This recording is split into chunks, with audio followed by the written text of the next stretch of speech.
কিসের জুলাই কিসের কেন কিসের জুলাই আমরা কেন লাঠি দিয়ে শেষ করে পুলিশ আবার কি ফেসিস সরকারের আমলে এসেছে আমরা কি এই জন্য কি আমরা ছাত্র আন্দোলন করেছিলাম পুলিশ এই জন্য কি করেছিলাম পালাইছে এবং তাকে টেনে টেনে নিয়ে গেছে আমরা সেরকমের শিকার হয়েছি 24 কে এত তাড়াতাড়ি কেন কিসের জুলাই কিসের কেন কিসের জুলাই আমরা কেন ভালো করে ভিডিও করে এরা ভালো করে ভিডিও করে পুলিশ তাকে পালাইছে এবং টেনে নেছে আমি নিজে ধরছি তাকে এর জবাব চাই কেন আমাদের বোনদেরকে এইভাবে রাজপথে লুটিয়ে পিটিয়ে পা দিয়ে লাঠি দিয়ে মারবে কেন আমরা প্রশাসনের কাছে জবাব চাই একটা ছেলে পুলিশ কি কারণে আমার বোনদেরকে মারতেছে আমরা এর জবাব চাই একটা ছেলে পুলিশ কেন তাদেরকে মারবে এবং কেন তাদেরকে নির্যাতন করবে আমরা এর কাছে আমরা প্রশাসনের জবাব চাই কারণ আমরা 24-এর বৈষম্যের এই জন্য আমরা 24-এর আন্দোলন করিনি আমরা ছাত্র আন্দোলন করিনি আবু সাইদ মুক্তা এরা কখন এই জন্য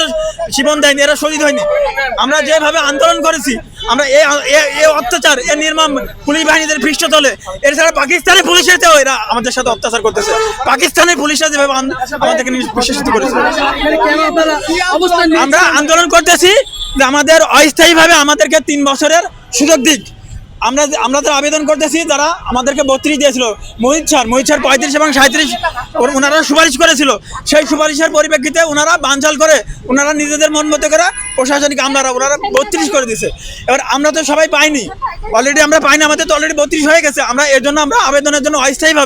অস্থায়ীভাবে আবেদনের সুযোগ চাইছি যার জন্য আমরা ক্ষতিগ্রস্ত করোনায় আমরা মারাত্মকভাবে ক্ষতিগ্রস্ত আপনারা সবাই জানেন করোনায় কি অবস্থা হয়েছিল বিশ্ববাসী ভুগেছিল আমরা করোনার সময় আমাদের সেই সময় প্রাইম টাইম চলছিল সরকারি চাকরির জন্য আমরা সেই সময় না পেয়েছি কোনো নিয়োগ না পেয়েছি কোনো মানে সার্কুলার সেই ক্ষেত্রে আমরা চেয়েছি 3 বছরের ব্যাকডেট আমরা নির্দিষ্ট ভুক্তভোগী এখন আমরা 35-এর আন্দোলন আমরা আওয়ামী লীগের ফ্যাসিস্ট সরকারের সমস্যাকে আমরা করে আসছি কিন্তু সেইটা না দিয়ে আমাদের দিল 32 আমাদের 32 তখন শেষ আবার কি দিল আমরা গতকাল শুনেছি তারা 33 করবে যারা 32 পেল তারাই 33 পাচ্ছে কি প্রহসন এটা আমরা সারা জীবন কি মার খেয়ে যাবো আমরা কি জুলাই আন্দোলন করিনি আমাদের কি পিঠে দাগ নেই আমরা এখনো কি এইভাবে মার খাচ্ছি তার মানে কি আমরা এখনো স্বাধীন হতে পারিনি দেশ স্বাধীন হয়েছে নতুন করে কিন্তু আমরা স্বস্তি নিঃশ্বাস নিতে পারছি না আমার বোন কিভাবে মারা হয়েছে কিভাবে আওয়ামী লীগ সরকার আমাদের পুলিশরা ট্রেনে হিসড়ে উঠিয়ে দিয়েছে ট্রেনে হিসড়ে উঠিয়ে এবং আমাদেরকে ওইখান থেকে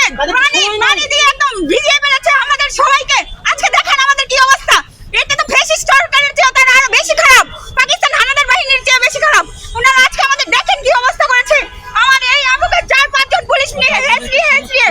হ্যাঁ পুলিশ পর্যন্ত ছেলে পুলিশ ওইখান থেকে বের করেছে